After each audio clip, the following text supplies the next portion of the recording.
నిజంగానే అంటారా ఇది ఉందా, జరిగిందా, జరగలేదా? ఎందుకంటే చాలా మంది సెంటిమెంట్స్ తో, బిలీవ్స్ తో ముడిపడి ఉంది ఇది. జీసస్ క్రైస్ట్ మా కోసం చనిపోయారు, 3 days తర్వాత తిరిగి వచ్చారు అని చాలా మంది నమ్ముతున్నారు. ఈ రోజు ఈస్టర్ కూడా సెలబ్రేట్ చేసుకుంటున్నారు. హిస్టరీ ఆఫ్ రిలీజన్ అన్నది ఇట్స్ కాంప్లికేటెడ్ మ్యాటర్. ఫెయిత్ అన్నది చాలా ఈజీ. ఇప్పుడు నమ్మకం ఉందనుకోండి, నేను నమ్ముతాను, నేను నమ్మను, మ్యాటర్ ఓవర్. నమ్మితే ఫాలో అయిపోతాం అంతే. అంతే, డిస్కషన్ ఉండదు. హిస్టారిసిటీ దగ్గరకు వచ్చేటప్పటికి we will have various issues to be addressing. ఇప్పుడు హిస్టారిసిటీ ఏంటంటే, if we look at it carefully, ఈజిప్ట్లో హోరస్ అని ఒక దేవుడు. ఈ హోరస్ అనే character is born to a virgin mother and comes back to life after death. Mithra అని ఒక దేవుడు. ఆ దేవుడు కూడా చనిపోయిన తర్వాత మళ్ళీ ప్రాణాలతో తిరిగి వస్తాడు. భారతదేశంలో పునర్జన్మ అంటాము, అక్కడ పునరుద్ధానం, రిజరక్షన్. అట్లాగే మిరకిల్స్ అన్నవి పర్ఫామ్ చేసేది ఆస్క్లెపియస్ అని ఒక గ్రీక్ దేవుడు. ఇవి ఏవి కూడా యేసు ప్రభు అని వీళ్ళు అంటున్న దానికి సంబంధం లేకుండా అంతకు ముందే ఏర్పడిన వచ్చినప్పుడు అక్కడి నుంచి ఆ నమ్మకాలతో ఇక్కడికి వచ్చారు. ఏమిటి ఆ నమ్మకాలు అని అంటే, దావీదు ఉన్నాడు కదా, కింగ్ దావీదు, ఆయనకు ఉన్న సక్సెసర్లో ఒకడు ఆయన కంటే గొప్పవాడు అవుతాడు అని ఒక ప్రాఫెసీ. ఆయన ఎవరో వెతుక్కుంటా ఉంటారు. అందరికీ తెలియని విషయం ఏంటంటే, జీసస్ క్రైస్ట్ అని ఎవరైతే అంటున్నారో, క్రైస్ట్ అన్నది ఆయన పేరు కాదు, అదొక టైటిల్. ఇప్పుడు ఈ టైటిల్ ఎవరికి ఇస్తారు? నిజంగానే అంటారా ఇది ఉందా, జరిగిందా, జరగలేదా? ఎందుకంటే చాలా మంది సెంటిమెంట్స్ తో, బిలీవ్స్ తో ముడిపడి ఉంది ఇది. జీసస్ క్రైస్ట్ మా కోసం చనిపోయారు, 3 days తర్వాత తిరిగి వచ్చారు అని చాలా మంది నమ్ముతున్నారు. ఈ రోజు ఈస్టర్ కూడా సెలబ్రేట్ పాయింట్ చేస్తే Christ, chosen person, మెస్సాయా. So Jesus Christ అన్న వ్యక్తిని వారు తమ క్యానన్లో చేర్చుకున్నారు, వాళ్ళ బిలీఫ్స్లో చేర్చుకున్నారు. తమాషా ఏంటంటే, మనం అనుకుంటున్న ఆయన సమకాలికులైన ఏ చరిత్రకారుడు కూడా ఆయన గురించి రాయలేదు. ఇప్పుడు ఈ హిస్టారికల్ ఫ్యాక్ట్స్ తెలియని వాళ్ళకి చాలా సింపుల్ స్టోరీ. మన కోసం చనిపోయాడు ఆయన, మళ్ళీ తిరిగి వచ్చాడు, మన పాపాలను ఆయన మీద వేసుకున్నాడు. That's a religious belief. I have nothing to do with it. మీకు తెలుసు, మత నమ్మకాల విషయంలో I have no comment to make. ఎవరి నమ్మకం వాళ్ళది. కానీ దీని వెనక హిస్టారిసిటీ ఏంటి? అసలు ఈ స్టోరీస్ అన్నీ కూడా ఒక రాజుగారు అడాప్ట్ చేసుకున్నాక 300 ఏళ్ల తర్వాత, కాన్స్టెంటీన్ రాజుగారు. ఈ నమ్మకాలకి వెనక రాజ్యం యొక్క అధికారం, రాజ్యం చెప్పినాకే ఇది నిజమే. అట్లాగే ఈ పుస్తకంలో ఉన్నది కాబట్టి నిజమంటే ఎలా? పుస్తకం బయట కూడా ఉండాలి.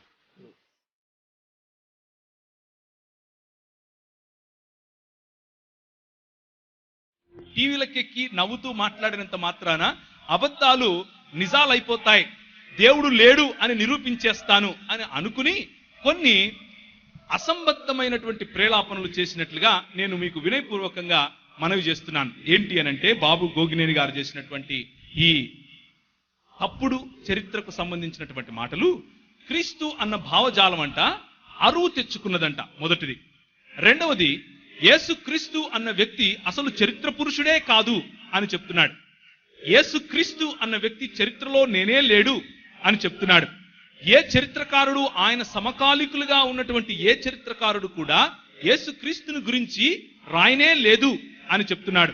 మరణించి తిరిగి లేవటం అంటే, ఇక్కడ భారతదేశంలో పునర్జన్మ అంటారు, అక్కడ ఆ దేశంలో పునరుత్థానం అన్నారు. అంతే తేడా. ఇక్కడ అక్కడ కలుపుకున్నటువంటి మాటలన్నింటినీ క్రోడీకరించుకుని నూతన నిబంధన గ్రంథం అని దానికి ఒక పేరు పెట్టుకుని, అది ఏమాత్రము హిస్టారికల్ కాదు, అంటే చారిత్రకము కాకపోయినా ప్రజలను అలా మభ్యపెట్టడానికి యూదులలో ఉన్నటువంటి కొందరు పనినటువంటి వారి సొంత అభిప్రాయము పైన కట్టినటువంటి కథలు మాత్రమే ఈ బైబిల్ గ్రంథంలో ఉన్నాయి అని ఒక టీవీ ఛానల్లో ఇచ్చినటువంటి ఇంటర్వ్యూలో చెప్పటం మనం చూస్తాం. ఆ ఇంటర్వ్యూలో చెబుతూ ఉన్నప్పుడు ఆయన అంటాడు, నేను మానవవాదిని, నేను హేతువాదిని, ప్రతిదానికి హేతువుని అడుగుతాను, ప్రతిదానికి నేను మానవునికి అది ఎలా సాధ్యం అని ఆలోచిస్తాను అని అంటున్నాడు. ఇప్పుడు మన ప్రశ్న ఏమిటి అనంటే, నేను ఇంతవరకు చూపించినటువంటి బైబిల్ రెఫరెన్సెస్ ప్రకారము మానవవాదం అన్నది పుట్టక ముందు నుంచి ఉన్నటువంటి ఈ మానవవాదాన్ని అరువు తెచ్చుకుంది మేమా నువ్వా అని అడగండి. మనిషిని ప్రేమిస్తున్నాను అని నువ్వు ఇప్పుడు చెబితే, మనిషిని ప్రేమిస్తున్నాను అని 4000 సంవత్సరాల క్రితం నుంచి చెప్తున్న బైబిల్ ఎందుకు మానవవాదం మాట్లాడటం లేదు, ఇక్కడ నుంచి నువ్వు అరువు తెచ్చుకోలేదా అని అడగండి. మా దృక్పథం లేకుండా క్రైస్తవ దృక్పథంలో ఉన్నటువంటి తర్కాన్ని నువ్వు అరువు తెచ్చుకోలేదా అని అడగండి. క్రైస్తవ దృక్పథంలో ఉన్నటువంటి మానవ విలువలు, నైతిక విలువలు అరువు తెచ్చుకోకపోతే కేవలము భౌతిక శాస్త్రము, కేవలము కెమికల్ శాస్త్రంలో ఏ విధంగా భావనలు వస్తాయి, ఏ విధంగా నైతికత వస్తుంది, ఏ విధంగా ఎప్పుడు తర్కం పుట్టింది అని తిరిగి ప్రశ్నించే ప్రయత్నం చేయండి. ఇది ఓపెన్ ఛాలెంజ్ గా క్రైస్తవ సంఘము ఇలాంటి వారిని పిలవండి. ఇలాంటి వారిని పిలిస్తే వాళ్ళు ఎలా ఆలోచిస్తారు అని అంటే, నేను పెద్ద పెద్ద చోట్ల చాలా పెద్ద పెద్ద స్థలాల్లో మాట్లాడతాను, గల్లీలో ఉండే పాస్టర్లు పిలిస్తే రాను అని చెప్పి తప్పించుకునే ప్రయత్నాలు చేస్తారు. మీకు మళ్ళీ వినయపూర్వకంగా మనవి చేస్తున్నాను. మా టీం వారు ఫోన్ చేసి పిలిచారు. వాళ్ళు మాట్లాడిన మాటలు నా దగ్గర రికార్డింగ్ ఉన్నాయి. మొదట వస్తాము అని అన్నారు, ఆ తరువాత అంటే చర్చించుకోవటానికి, ఆ తరువాత రాము అని అన్నారు. మన దగ్గర మాట్లాడటానికి, చూపించటానికి హేతువు ఉంది అని అంటే ఈ హేతువాదులు రారు, కేవలము మాటలు మాట్లాడతారు. ఈయన చెప్పినటువంటి మాటల్లో ఇంకొక మాట ఏమిటి అని అంటే, యేసు జన్మ కేవలము ఇక్కడ అక్కడ చెప్పినటువంటి కొన్ని మతాలలో ఉన్నటువంటి వాటిని తీసుకుని, ఇంకెవరో చరిత్రలో జరిగిన వాడిని తీసుకుని వాటన్నిటినీ క్రోడీకరించారు. అంతేకాని కొత్తగా యేసు అన్నటువంటి వ్యక్తిలో ఏమీ చెప్పబడలేదు అని చెప్పారు. దానికి ఉదాహరణగా యేసు క్రీస్తుకు సమానముగా అదోనిస్, అత్తిస్, బాల్, డైనోసిస్, హెర్మెస్, హోరస్, కృష్ణుడు, మిత్రాస్ అనేటటువంటి వ్యక్తిని కూడా చూపిస్తూ, ఆర్ఫస్, ఓసిరిస్ అనే 16 మంది వేరు క్రీస్తులు కూడా ఉన్నారు అప్పటికే. జొరాస్ట్ర ఉన్నాడు అప్పటికే. వాళ్ళల్లో ఉన్నటువంటి కాన్సెప్ట్సే తీసుకొని వచ్చి నేను దేవుణ్ణి అని చెప్పుకోవటానికి ఒక వ్యక్తికి పైన నెత్తి మీద నూనె పోసి అభిషేకం ఇచ్చేసి క్రీస్తు అన్నారు అని చెప్పి, కనీసము బైబిల్ జ్ఞానం లేకుండా, కనీసము సండే స్కూల్ పిల్లలకు ఉన్నటువంటి బైబిల్ జ్ఞానం కూడా లేకుండా టీవీలకెక్కి మాట్లాడటం ఎంత శోచనీయం కదా. క్రీస్తు అంటే అభిషిక్తుడు అన్నమాట నిజమైనప్పటికీ, ఏదో ఒక పాస్టర్ వచ్చి నెత్తిన నూనె పోస్తే క్రీస్తు అయిపోతాడు అని ఏ క్రైస్తవుడు చెప్పడు, బైబిల్ చెప్పదు. కానీ మనం మాత్రం మానవవాదులం అని పేరు పెట్టుకుని, హేతువాదులము అని పేరు పెట్టుకుని, ఏ హేతువు లేకుండా, బైబిలులో ఏ ఆధారం లేకుండా ఇలాంటి అపోహలకు ప్రజలను గురి చేస్తూ ఉంటాం. చాలా తప్పు. యేసు క్రీస్తులాగా నేను దేవుని కుమారుణ్ణి అని ఎవరైనా చెప్పుకున్నారా? ఇంతవరకు నేను చెప్పిన మాటల్లో జరతృష్ట చెప్పుకున్నాడా? చెప్పుకోలేదు. థోర్ చెప్పుకున్నాడా? చెప్పుకోలేదు. ఓసిరిస్ చెప్పుకున్నాడా? చెప్పుకోలేదు. అదోనిస్ చెప్పుకున్నాడా? చెప్పుకోలేదు. బాల్కు కుమారునిగా బాల్ చెప్పుకున్నాడా? దాగోను కుమారుణ్ణి అని చెప్పుకున్నాడు, దేవుని కుమారుణ్ణి అని కాదు. కన్యకకు పుట్టిన వారిలో కూడా చాలా మంది అలాగే నమ్ముతున్నారు అని అన్నాడు. ఎక్కడ నమ్మకం? ఎవరి నమ్మకం అని అడగండి. కన్యక పుట్టిన వారిలో ఎవరూ లేరు. అదోనిస్ ఒక చెట్టుకు పుట్టాను అని చెప్పుకున్నాడు. ఇంకొక ఆయన అత్తిస్ అనే ఆయన ఉన్నాడు అని అన్నాడు. కానీ అది ఏంటి? ఒక గాలికో లేకపోతే ఒక నీటి బొట్టుకో ద్వారా కన్సీవ్ అయ్యింది అని చెప్పుకునేటటువంటి కథ. అలాగే కేవలము ఏకైక కుమారుడు అని చెప్పుకున్నటువంటి వారు ఎవరైనా ఉన్నారా? లేరు. ఎవరైనా ఇలాంటి గొప్ప కార్యములు చేసిన వాళ్ళు ఉన్నారా? లేరు. యేసుక్రీస్తులాగా చనిపోయిన వారిని తిరిగి లేపిన వారు చరిత్ర దాఖలాల్లో ఉన్నారా? లేరు. మీరు చెప్పినటువంటి మిత్రాస్ కూడా లేడు. మీరు చెప్పినటువంటి అత్తిస్ లేడు. మీరు చెప్పినటువంటి జొరాస్ట్ర లేడు. ఎవరైనా సరే యేసుక్రీస్తులాగా నేను మీ పాపముల కొరకు చనిపోయి తిరిగి లేస్తాను అని చెప్పి చనిపోయి తిరిగి లేచారా అని ప్రశ్నించండి. ఎవరు చెప్పలేదు, ఎవరు చావలేదు, ఎవరి గోరి ఈ రోజుకు కూడా ఖాళీగా లేదు. దేవునికి స్తోత్రం కలుగును గాక. మన ప్రభు అయిన యేసుక్రీస్తు యొక్క సమాధి తప్ప, ఆయన తప్ప పునరుత్థానుడైన వాడు ఇంకెవరూ లేరు. పునరుత్థానానికి పునర్జన్మకు తేడా తెలియకుండా టీవీలెక్కి నేను హేతువాదిని, నేను మానవతావాదిని అని చెప్పి ఒక పక్షంలో ఉన్నటువంటి మానవులను మోసం చేసే ప్రయత్నం, అది ఘోరమైన విఫల ప్రయత్నం అని సభాముఖంగా రక్షణ ఛానల్ ఇచ్చినటువంటి ఈ వేదిక కారణంగా మీకు నేను వినయపూర్వకంగా చెప్తున్నాను, దయచేసి మీరు క్రైస్తవ అభిప్రాయాన్ని, క్రైస్తవ దృక్పథాన్ని తప్పుగా ప్రజలకు ప్రజెంట్ చేయకండి. మీకు తెలిస్తే చెప్పండి, తెలియకపోతే నాకు తెలీదు అని చెప్పండి. యేసు క్రీస్తు తప్ప నేను తిరిగి రాబోతున్నాను, నేను తిరిగి వచ్చి మీకు మీ పాపములకు, మీరు చేసినటువంటి తప్పులకు న్యాయ విధిని విధిస్తాను అని చెప్పినటువంటి ఎవరూ లేరు. కేవలం యేసు క్రీస్తు చెప్పాడు. అలా ఇంతవరకు చెప్పినవన్నీ చేశాడు. ఇక మీదట చేస్తాను అని చెప్పింది కూడా చేసి తీరతాడు. చరిత్రలో లేడు అని అన్నారు. ఏ చరిత్ర గురించి మాట్లాడుతున్నారు? చరిత్ర అన్నది ఒక శాస్త్రీయ పద్ధతిలో రాసేటటువంటి మానవుని గురించినటువంటి నమోదు పత్రం. ఆ చరిత్రలో ఉన్నటువంటి విషయాలను కేవలము మనకు అవసరమైనటివి మాత్రమే తీసుకుని మిగిలిన వాటిని తుంగలో తొక్కాలి అనడమే హేతువాదమా? కేవలము నాకు నచ్చినవే చరిత్ర అని చెప్పటమే మానవవాదమా? కాదు. సమకాలికులచే వ్రాయబడినటువంటి చరిత్ర కేవలము యేసుక్రీస్తుకే ఉంది. ఆయన కంటే ముందు వచ్చినటువంటి బుద్ధుడు, మన దేశంలోనే పుట్టాడు అని చెప్పుకునే బుద్ధుడు, ఆయన చనిపోయిన తరువాత క్రీస్తు శకం 2వ శతాబ్దములో, అంటే క్రీస్తు పూర్వం 3వ శతాబ్దంలో బుద్ధుడు వస్తే, క్రీస్తు శకం 2వ శతాబ్దం అంటే 500 సంవత్సరాల తర్వాత ఆయనను గురించినటువంటి బయోగ్రఫీ, అంటే స్వయం జీవన చరిత్ర రాశారు. 500 సంవత్సరాల తర్వాత ముహమ్మద్ గారు పుట్టిన 150 సంవత్సరాలకు పైగా ఉన్న సమయంలో ఇబ్నే ఇషాక్ అనేటటువంటి ఒక వ్యక్తి రాస్తే, ఇబ్నే హిషాం దాన్ని దాదాపు 175 సంవత్సరాల తర్వాత పుస్తక రూపంలో బయటకు తీసుకుని వచ్చాడు. బుద్ధుడికి లేదు చరిత్ర మీ ప్రకారంగా, ముహమ్మద్ గారికి లేదు చరిత్ర మీ ప్రకారంగా.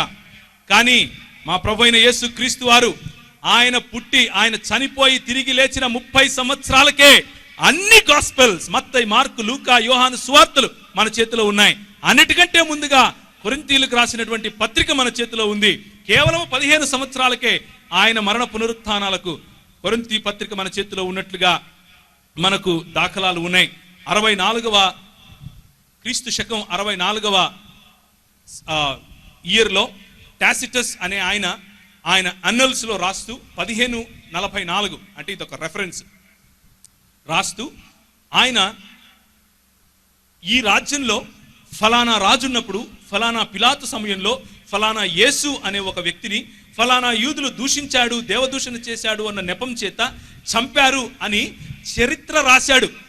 అంటే అప్పటికి ఇంకా చూసినటువంటి ఐ విట్నెసెస్ బ్రతికి ఉన్న సమయంలో రాశాడు. బుద్ధునికి రాశాడా? రాయలేదు. ముహమ్మద్ గారికి రాశారా? రాయలేదు. నువ్వు వాడుతున్నటువంటి హేతువాదానికి సంబంధించిన తర్కశాస్త్రాన్ని రాసినటువంటి A is equal to A, A is not equal to non A, A is A and non A are not equal అని చెప్పిన అరిస్టాటిల్ బ్రతికి ఉన్నాడు అని చెప్పగలవా? ఈ స్టాండర్డ్ ఆధారంగా చేసుకుంటే అరిస్టాటిల్కు చరిత్ర లేదు, కానీ అరిస్టాటిల్ నమ్ముతాను. గ్రీకులకు చరిత్ర లేదు, కానీ గ్రీకులు నమ్ముతాను. అలెగ్జాండర్ ఇండియాకు వచ్చినట్లు చరిత్ర లేదు, ఎక్కడో ఒక శిలాఫలకంలో ఉంటుంది, అదంతా నమ్ముతాను. కానీ పుట్టలకు పుట్టలు, చెట్లకు చెట్లు, పుస్తకాలకు పుస్తకాలు యేసుక్రీస్తుని గురించినటువంటి చరిత్ర కనిపిస్తే అది చరిత్ర కాదు, అదొక బూటకం. ఇదెక్కడి మానవతావాదం అండి? ఇదెక్కడి హేతువాదం? హేతు కేవలము నీకు నచ్చిన చోటే పెడతావా అని ప్రశ్నించండి. అది యేసుక్రీస్తు మనకు నేర్పినటువంటి పద్ధతి.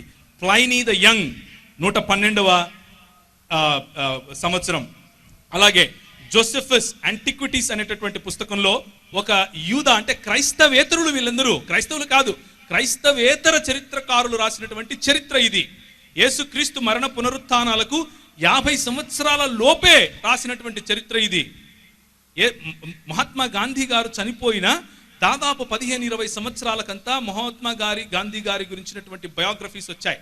ఆయన చనిపోకముందే ఆయన ఆటోబయోగ్రఫీ కూడా రాసుకున్నారు తన జీవితం గురించి. దాన్ని ముద్ర వేయటానికి 15-20 సంవత్సరాలు పట్టింది. అంటే ఆ 15-20 సంవత్సరాలలోనే మొత్తం కథలన్నీ బిల్డ్ అయిపోతాయా అని ప్రశ్నిస్తే, ఆ రోజుకున్నటువంటి టీవీలు, క్షమించండి, దినపత్రికలన్నీ చూసి మహాత్మా గాంధీ గారి జీవితంలో ఉన్నటువంటి నిజమేంటి అబద్ధమేంటి చెప్పగల ఈ మోడర్న్ జీవితంలో అప్పటికి 2000 సంవత్సరాల క్రితము యేసుక్రీస్తు జీవితంలో అదే జరిగింది. కానీ పిలాతుకు లేదు ఆ చరిత్ర, కానీ అరిస్టాటిల్కి లేదు ఆ చరిత్ర, కానీ గ్రీకు చక్రవర్తి అయినటువంటి అలెగ్జాండర్కు లేదు ఆ చరిత్ర. యేసుక్రీస్తుకు చరిత్ర ఉంది. యేసుక్రీస్తుకు చరిత్ర లేదు అని చెప్పే మీకు చరిత్ర ఉందో లేదో నాకు తెలియదు, కానీ యేసుక్రీస్తుకు చరిత్ర ఉంది. మార్కు సువార్త 45 క్రీస్తు శకంలో రాశారు. లూకా సువార్త 50 క్రీస్తు శకంలో రాశారు. పౌలు రాసినటువంటి మాటలు 53లో రాశారు. లూకా రాసినటువంటి అపోస్తుల కార్యములు 57లో రాశారు. అంటే క్రీస్తు శకం 57లో. యేసుక్రీస్తు తమ్ముడైనటువంటి యాకోబు మరియు పేతురు, పౌలులు 61 వరకు రాసినటువంటి పత్రికలు. ఆ తర్వాత యెరూషలేం పట్టబడటం 67లో జరిగితే అక్కడ ఉన్నటువంటి దేవాలయము 70లో అది సమసిపోయింది, లేకపోతే అక్కడ దాన్ని కూలగొట్టారు. ఇదంతా చరిత్ర ఈ రోజుకు అలాగే ఉంది. కానీ మనం మాత్రం టీవీలకి ఏం చెప్తాం? యేసుక్రీస్తు చరిత్ర పురుషుడే కాదు, ఎంతో మంది యేసులు ఉన్నారు, ఏ యేసు గురించి మీరు మాట్లాడుతున్నారు అని అంటారు.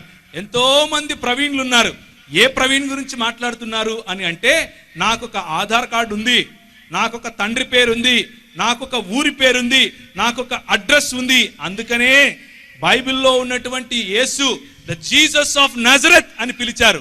నజరేయుడైన యేసు బార్ యూసుఫ్ అని పిలిచారు, లేకపోతే బార్ యోసెఫ్ అని పిలిచారు. అంటే యోసెఫ్ కుమారుడైనటువంటి యేసు అని పిలిచారు. చరిత్రకారులు, నువ్వు నేను కాదు. తాల్ముడ్ గ్రంథాలు చెబుతున్నాయి. అది ఎప్పుడు? క్రీస్తు శకము 100 లోపల ఉన్నటువంటి తాల్ముడ్ గ్రంథాలన్నిటిలోనూ యేసు ప్రభువును గురించినటువంటి మాటలు మనకు కనిపిస్తాయి. సెనోటియస్ అనేటటువంటి చరిత్రకారుడు రాస్తాడు. ఇలా చూసుకుంటూ పోతే ప్రపంచములో ఆయన సమకాలీకులు ఆయన గురించి రాసినటువంటి చరిత్రను ఒక పక్క పెడితే, ఈ రోజు ఉన్నటువంటి మీ ఇష్టం వచ్చినటువంటి పాతగా ఏన్షియంట్ హిస్టోరియన్స్ రాసినటువంటి ఏ వ్యక్తినైనా తీసుకోండి, అది అరిస్టాటిల్ దగ్గర నుంచి మొహమ్మద్ గారి వరకు ఎవరైనా తీసుకోండి. యేసుక్రీస్తు తరువాత వచ్చారు మొహమ్మద్ గారు 600 సంవత్సరాలకు. ఆయనకు కూడా తన కాంటెంపరీస్ అంటే సమకాలికులు ఏనాడు ఎలాంటి చరిత్ర ఈయనకు రాసినంతగా లేదు. అది యేసుక్రీస్తు యొక్క చరిత్ర. యేసుక్రీస్తు చరిత్రలో చరిత్ర పురుషుడు అని చెప్పటానికి అది చాలు. వీళ్ళు ఇంకా ఎంత అబద్ధాలు చెప్పే ప్రయత్నం చేస్తారు అంటే, టీవీ ఎక్కి అసలు నజరేతు అనే గ్రామమే లేదు, అసలు నజరేతు అనే గ్రామం లేనే లేదని ఆర్కియాలజీ డిపార్ట్మెంట్ వాళ్ళు చెప్తున్నారు. ఏ ఆర్కియాలజీ డిపార్ట్మెంట్ వాళ్ళు చెప్పారు? ఈ రోజుకు కూడా బైజాంటిన్ పీరియడ్ సమయం నుంచి ఉన్నటువంటి ఆ ప్రాంతంలో నజరేతు అన్న గ్రామం ఉంది అని ఆర్కియాలజికల్ ఎవిడెన్సెస్ ఈ రోజుకు కూడా మన చేతిలో ఉన్నాయి. ఇక్కడ కూర్చున్న వాళ్ళలో ఎవరైనా యెరూషలేముకు వెళ్ళి ఉంటే, మీరు నజరేతు చూడలేదా అని అడుగుతున్నాను, చూశారు అని చెబుతారు. అక్కడ ఉన్నటువంటి సమాధి ఖాళీగా ఉందా లేదా అని అడిగితే ఉంది అని చెప్తారు. ఇప్పుడు ఆర్కియాలజీ డిపార్ట్మెంట్ వాళ్ళు ఏం చేస్తున్నారు అని అంటే, యేసుక్రీస్తు పుట్టిన ఇల్లు, యేసుక్రీస్తు పెరిగిన ఇల్లు కూడా కనుగొనే ప్రయత్నంలో ఉన్నారు. అంత దగ్గరగా యేసుక్రీస్తు యొక్క చరిత్ర మనకు కళ్ళకు కట్టినట్లుగా ఇప్పుడున్నటువంటి టెక్నాలజీని ఆధారం చేసుకుని హేతువు అడిగిన ప్రతి వాడికి సమాధానం చెప్పాలి అని ప్రయత్నం చేస్తూ ఉంటే, హేతువాదిని అని చెప్పుకుంటూ, మానవవాదిని అని చెప్పుకుంటూ, ఏ హేతువు లేకుండా యేసుక్రీస్తు యొక్క చరిత్రను కళ్ళు మూసుకొని యేసుక్రీస్తు అన్నవాడు చరిత్రలోనే లేడు అని చెబితే, ఇంతకంటే బుద్ధి లేనితనం ఇంకేది ఉండదు.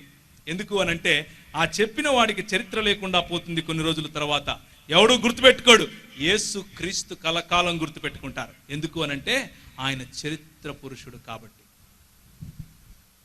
ఇంతకు హేతువు సత్యస్థాపనకు పెట్టుకోవాలా, లేక సత్యాన్ని కప్పటానికి పెట్టుకోవాలా? సత్యస్థాపనకు హేతువు వాడాలి, సత్యాన్ని కప్పి పెట్టడానికి కాదు. ఈనాడు అందుబాటులో ఉన్న చరిత్రతో పోలిస్తే యేసుక్రీస్తుకు ఉన్నటువంటి చరిత్ర కొండ, మిగిలిన వారికి ఉన్నటువంటి చరిత్రకుతో పోలిస్తే యేసుక్రీస్తుకు ఉన్నటువంటి చరిత్ర కొండతో సమానం. కాబట్టి దాని దగ్గరికి కూడా రావడం కష్టమే.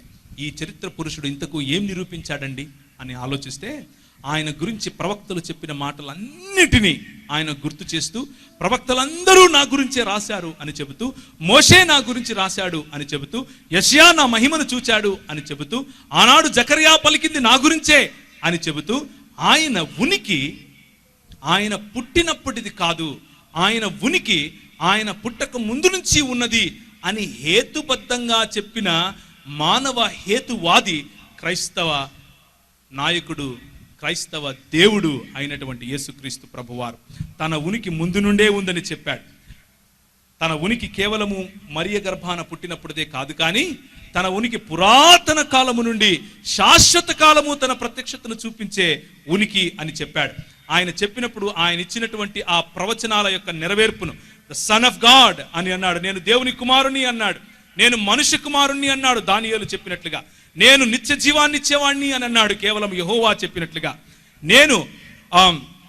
నేను తండ్రితో ఏకమై ఉన్నాను అని చెప్పి తన్ను తాను దేవునిగా ఆయన చూపించుకున్నాడు. నేను పాపమును క్షమించువాడిని అని తన్ను తాను దేవత్వం చాటుకున్నాడు. నేను జీవమునిచ్చేవాడిని అని అన్నాడు. నేను మంచి కాపరిని అని కేవలము దేవుడు చెప్పే మాటలు ఆయన చెప్పాడు. నేను ఐఎమ్ ద గ్రేట్ ఐఎమ్ అని కేవలము నిర్గమాకాండములో యెహోవా దేవుడు చెప్పినటువంటి మాటలను యేసుక్రీస్తు ఉటంకించాడు. నేను పరిశుద్ధాత్మలోను అగ్నిలోను బాప్తిసమిచ్చువాడిని అని తన్ను తాను దేవునిగా పలుకుకున్నాడు. నేను రక్షించువాడను అని ఒక పక్క చెబితే అదే దేవుడు అంటున్నాడు పాత నిబంధన గ్రంథంలో రక్షించువాడు యెహోవా మాత్రమే అని చెప్పినప్పుడు యేసు తన్ను తాను యెహోవాకు సమానుడిగా చేసుకుని చెబుతున్నాడు. ఈ చరిత్ర పురుషుడు ఏం నిరూపిస్తున్నాడు అని అంటే, నేను పురాతన కాలం నుంచి మాట్లాడుతూనే వస్తున్నాను. నేను ఇదిగో ఇప్పుడు నా సృష్టిలోనికి ప్రవేశించాను. నా దేవత్వమును చాటుకోవటానికి, నా మానవత్వమును నీకు చూపించటానికి దైవ మానవునిగా ఈ భూమి మీదకి వచ్చాను. నా దైవత్వమును నువ్వు చూడగలిగేంత వరకు తగ్గించుకుని నీ దగ్గరికి వచ్చాను అని చెప్పాడు. ఈ దైవ మానవుడు నిరూపించినది ఏమిటి అనంటే, పునరుత్థానమును జీవమును నేనే అని చెప్పాడు. మోషే నన్ను గుర్చే మాట్లాడాడు అని 5వ అధ్యాయం యోహాను సువార్త 46వ వచనంలో మాట్లాడాడు. అబ్రహాము కంటే ముందున్న వాడిని అని అంటూ బైబిల్ గ్రంథములో ఉన్న అబ్రహామును ధృవీకరించాడు, చరిత్రను ధృవీకరించాడు. నీళ్ళిచ్చిన బండను నేను అని చెప్పుకుంటూ ఆనాడు ఇశ్రాయేలీలు ప్రయాణించినటువంటి ఆ ప్రయాణాన్ని ధృవీకరిస్తూ చరిత్రను ధృవీకరించాడు. అలాగే సృష్టించిన దేవుణ్ణి నేను అని చెప్పుకున్నాడు. ఇదిగో నాకు సర్వాధికారం ఇవ్వబడింది, నీకు అధికారం ఇస్తున్నాను అని అంటాడు. సమాజ స్థాపన కోసం ఇహపరాల్లో దేవుని యొక్క సన్నిధిని నీకు కావాలి అని అంటే దానికోసమే నేను వచ్చాను అని చెప్పాడు. వస్తాను అని కూడా చెప్తున్నాడు. చూస్తారు, నన్ను పొడిచిన వాళ్ళు కూడా చూస్తారు అని చెప్పాడు. హేతువాదం మానవవాదం అనే పేరుతో నన్ను పొడుస్తున్నావు కదా, నువ్వు చూస్తావు అని చెప్తాడు. ఆలోచించండి, హేతుశాస్త్రాన్ని హేతువాదాన్ని ఉపయోగించి ప్రశ్నిస్తున్నాం, కానీ ఆ హేతువు దేవుడు మాకిచ్చాడు అన్నది క్రైస్తవ దృక్పథం. మరి మీకు హేతువు ఎక్కడి నుంచి వచ్చింది? దాని ఆవిర్భావం ఎప్పుడు జరిగింది? కేవలము భౌతికమైనటువంటి ఈ లోకంలో భౌతికము కానటువంటి హేతువు ఎక్కడి నుంచి వచ్చింది? జీవము ఏమాత్రము లేనటువంటి ఈ భౌతికంలో జీవము ఎక్కడి నుంచి వచ్చింది? వీటికి నువ్వు అడిగే హేతువు, నువ్వు అడిగే కారణం ఎక్కడి నుంచి వచ్చింది? నువ్వు అడుగుతున్నటువంటి మానవత్వం అన్నదానికి, లేకపోతే నైతిక విలువలు అన్నవి ఎక్కడి నుంచి వచ్చాయి? క్రైస్తవ దృక్పథం నుంచి నువ్వు అరువు తెచ్చుకుంటే తప్ప ఆ ప్రశ్న కూడా వెయ్యలేవు అని చెప్పండి. స్వయంగా హేతువును ఉపయోగించాడు యేసు ప్రభు. ఆయన దగ్గరికి వచ్చి చిక్కులు పెట్టడానికి ప్రశ్న అడిగితే తిరిగి వారికి ప్రశ్న అడిగి హేతువు చూపించమని అడిగాడు. అంత మాత్రమే కాదు, నీకు నాకు ఆస్తికులముగా ఆయనను నమ్మే మనకు ఆయన ఏమన్నాడు అనంటే, నీ విశ్వాసమును గురించి, నీకున్న నిరీక్షణను బట్టి నిన్ను హేతువు అడిగే ప్రతి వాడికి సమాధానం చెప్పు అని 1 పేతురు 3వ అధ్యాయం 15-16 వచనాల్లో అని ఆ మాట చెప్పాడు. నిన్ను హేతువు అడిగే ప్రతి వాడికి సమాధానం చెప్పు. సాత్వికముతోనూ భయముతోనూ సమాధానం చెప్పు. మనం సమాధానం చెబుతాం, మనుషులను చంపం. కానీ మానవవాదం హేతువాదం అనే పేరుతో ఆ ముసుగుతో హేతువు అడిగిన వారిని చంపిన హిస్టరీ మీది. ఇది నా తండ్రి ఇల్లు కాబట్టి దీని నూతన ఆవిష్కరణలతో ప్రపంచాన్ని వెలుగుమయంగా చేయాలి. ఈ ప్రపంచాన్ని నేను మీకు ఇచ్చాను, దీనిపైన అధికారాన్ని నేను మీకు ఇచ్చాను. నా తండ్రి నిర్మించినటువంటి ఈ నిర్మాణంలో క్రమాన్ని నువ్వు తీసుకుని రావాలి అని ఒక మ్యాండేట్గా మన ప్రభువు ఈ లోకాన్ని ఇచ్చాడు. నూతన ఆవిష్కరణల ద్వారా ఈ ప్రపంచోద్ధరణ చేస్తాను అని నువ్వు అనుకుంటున్నావు. చేస్తాను, అదే నా రాజ్యం అని నా దేవుడు చెప్తున్నాడు. అందరి భావాలను గౌరవిస్తాము అని నువ్వు అనుకుంటున్నావు. ఆయన సృష్టించినప్పుడే ఆదికాండం 1వ అధ్యాయంలోనే 24-25 వచనాలలోనే 22వ వచనంలోనే నీవు నా పోలికలో ఉన్నావు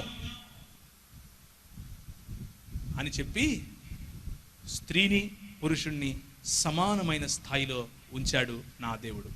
అందరి భావనలను గౌరవించటం మాత్రమే కాదు, అందరి భారముల కోసం తన ప్రాణం సైతం పెట్టాడు నా దేవుడు. ఇంతకంటే గొప్ప మానవవాదివా నువ్వు అని తిరిగి ప్రశ్నించండి.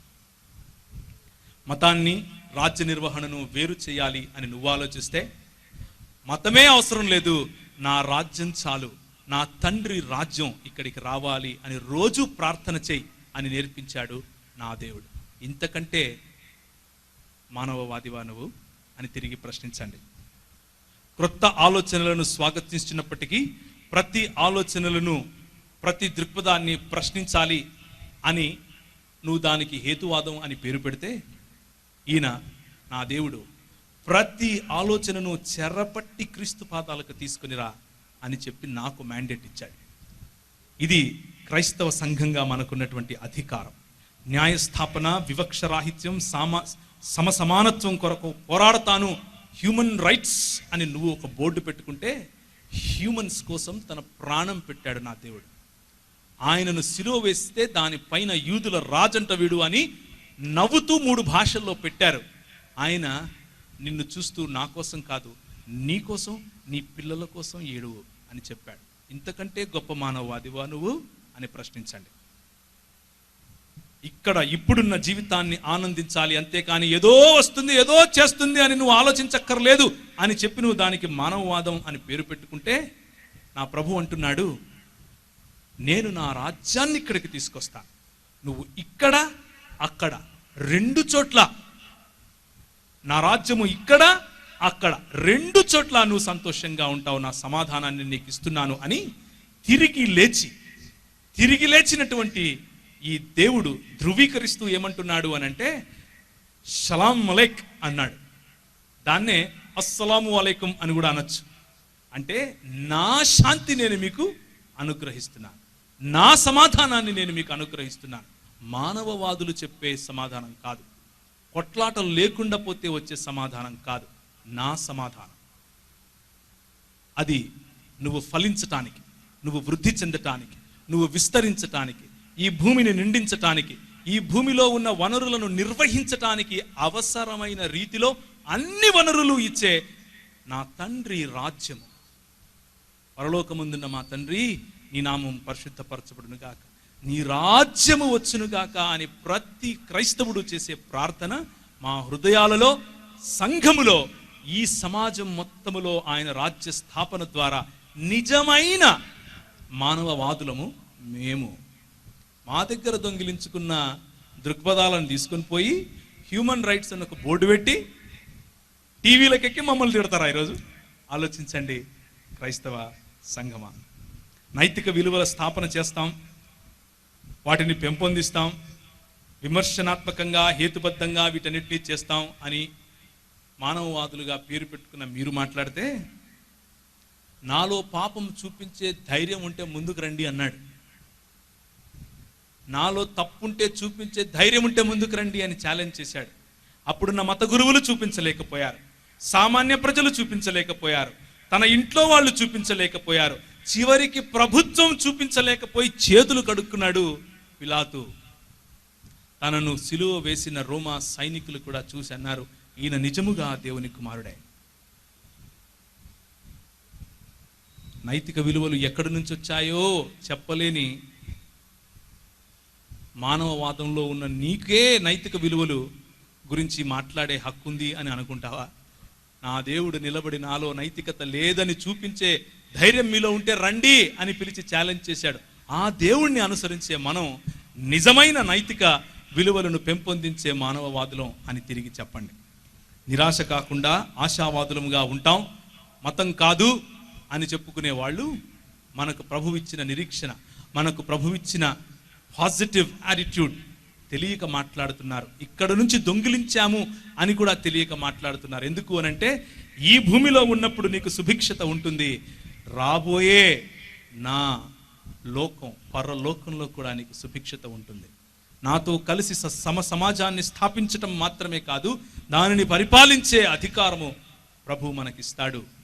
అందరికీ సమానమైనటువంటి అధికారాన్ని, అందరికీ సమానమైనటువంటి స్థాయిని, అందరికీ ఆయన సన్నిధిని ఇచ్చే ప్రభువు మనకున్నాడు. ఇది నిజమైన మానవవాదం. ఇప్పుడు ఒకసారి అది చూడండి. దేవుడు ఉన్నాడా? నాస్తికులు అడిగితే చెప్పండి. నాస్తిక మానవ హేతువాదం అంటున్నావు, ఉన్నాడు కాబట్టే నువ్వు ఆ ప్రశ్న వేశావు అని చెప్పండి. ఆయన ఉన్నాడు కాబట్టే నువ్వు ఆ ప్రశ్న వేశావు. ఎందుకు అనంటే నీ ముందు కనిపిస్తున్నటువంటి ఈ వైబ్రెంట్, ఈ లివింగ్, జీవించి ఉన్నటువంటి ఈ దేవుని సంఘము నిన్ను ఆ ప్రశ్న అడిగేందుకు ఒత్తిడి చేస్తూ ఉంది. సమసమాజ స్థాపనలో మేమిచ్చిన విద్య, సమసమాజ స్థాపనలో మేమిచ్చిన ఆత్మగౌరవం, సమసమాజ స్థాపనలో ప్రభు స్ఫూర్తిగా మేమిచ్చినటువంటి ఫర్గివ్నెస్ కారణంగా ఈరోజు హ్యూమన్ రైట్స్ కమిషన్ అంతర్జాతీయంగా ఉంది అంటే దానికి కారణం క్రైస్తవ దృక్పథం అని మర్చిపోకండి. ఆ దృక్పథం కారణంగా ఈరోజు మనం మాట్లాడుతున్నాం. కాబట్టి టీవీలకి ఎవరైతే హేతువాదులం, మానవవాదులం అని చెబుతున్నారో వారికి సూటిగా రక్షణ ఛానల్ వేదికను ఆధారం చేసుకుని ప్రేమపూర్వకంగా ఇచ్చే సవాలు ఏమిటి అనంటే, క్రైస్తవ దృక్పథం లేకపోతే, క్రైస్తవ దృక్పథంలో ఉన్న విలువలను మీరు దొంగిలించకపోతే అసలు మానవవాదము అన్న దృక్పథమే లేదు. మానవవాదం ఉండాలి అంటే క్రైస్తవ దృక్పథమే దానికి పునాది అయి ఉండాలి. మీరు తెచ్చిన విప్లవం మీది కాదు, మా దగ్గర నుంచి అరువు తెచ్చుకున్నటువంటిది అని తిరిగి చెప్పండి. ఈ విషయంలో చర్చించటానికి కూడా క్రైస్తవులు వెనకాడకండి. ఎందుకు అనంటే దేవుడు మనకిచ్చినటువంటి వాక్య పరిణితి అది. తలలు వంచుకుంటే దేవుని వైపు చూద్దాం. ప్రకటన గ్రంథం 1వ అధ్యాయం 5వ వచనం చెబుతుంది, ఇదిగో ఆయన రాబోతున్నాడు. 5, 8 వచనాలు. ఆయనను అందరూ చూస్తారు. ఈరోజు ఎవరైతే ప్రశ్నిస్తున్నారో వాళ్ళు చూస్తారు. ఆయన మానవులను ప్రేమించాడు. మానవతావాదులము, మానవవాదులము, హేతువాదులము, తర్కవాదులము అని చెప్పుకునేవారు ప్రేమించారో లేదో తెలియదు, కానీ మనలను ప్రేమించుచు తన రక్తము వలన మన పాపముల నుండి మనలను విడిపించిన వానికి మహిమ, ప్రభావము, ఘనత యుగ యుగములు కలుగునుగాక అని దేవుని వాక్యము చెబుతా ఉంది. ఈయనకు సమానులు ఇంకెవరూ లేరు. హెబ్రీయులకు రాసిన పత్రిక 4వ అధ్యాయం 15వ వచనం ప్రకారం ఆయన మనకు నువ్వు నేను అనుభవించిన ప్రతి శోధనను అనుభవించి తిరిగి జయించి మరణమా నీ ముల్లెక్కడా అని ప్రశ్నించే స్థాయికి వెళ్ళాడు. మనము ఏ మరణం గురించి అయితే భయపడుతున్నామో ఆ భయాన్ని జయించి మరి మనకు రాబోయే ఒక నిరీక్షణను దయచేశాడు. ఆయన అన్నాడు, నువ్వు చూడలేదేమో, నాకు తెలుసు నేను ఎక్కడికి వెళ్తున్నాను. ఈరోజు నువ్వు తలలు వంచుకుని ఆలోచిస్తే హేతువాదులు నిన్ను అడిగే ప్రశ్నకు, మానవవాదులు నిన్ను అడిగే ప్రశ్నకు సమాధానం ఇదిగో ఈ మానవుడు అనబడే దేవుడు, ఇదిగో ఈ దైవ మానవుడు, ఇదిగో ఈ చరిత్ర పురుషుడు, ఎవరైతే ఇంతమంది గొప్ప సైంటిస్టులను సైతం ప్రోత్సహిస్తూ వస్తున్నాడో, ప్రేరేపిస్తూ వస్తున్నాడో, తన భావజాలం చేత ఈ ప్రపంచంలో తన తండ్రి రాజ్యాన్ని స్థాపిస్తున్నాడో ఆ దేవుడు నీ హృదయాన్ని తట్టి పిలుస్తున్నాడు. కళ్ళబొల్లి మాటలకు లొంగిపోకు. సమానులెవరు ప్రభో, నీ సమానులెవరు ప్రభో, సమానులెవరు ప్రభో, సమస్త మానవ శ్రమానుభవము,